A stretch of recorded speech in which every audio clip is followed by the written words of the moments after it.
నటి సురేఖవాణి గురించి ప్రత్యేక పరిచయాలు అక్కర్లేదు. లేడీ కమెడియన్గా పలు చిత్రాల్లో ఆమె నటించారు. సురేఖవాణి ఈ మధ్య సిల్వర్ స్క్రీన్పై తక్కువగా కనిపిస్తున్నారు. ఆమెకు ఆఫర్స్ అంతగా రావడం లేదు. 2019లో సురేఖవాణి భర్త సురేష్ తేజ మరణించాడు. భర్త మరణంతో సురేఖవాణి గ్యాప్ తీసుకుంది. అలాగే 2020లో లాక్డౌన్ రావడంతో ఆమె మరింతగా సినిమాలకు దూరమయ్యారు.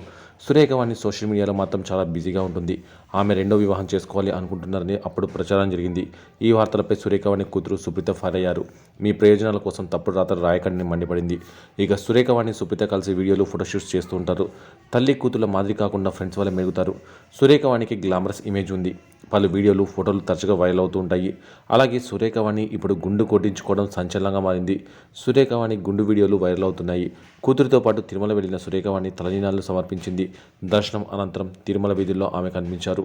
మరోవైపు కూతురు సుప్రీతను హీరోయిన్ చేయాలన్న ఆలోచన ఆమెలో ఉంది. సుప్రీత కూడా సోషల్ మీడియాలో ఫాలోయింగ్ ఉంది. ఈ ఇద్దరి ఫోటోలు ఇప్పుడు నెట్టింట వైరల్ అవుతున్నాయి.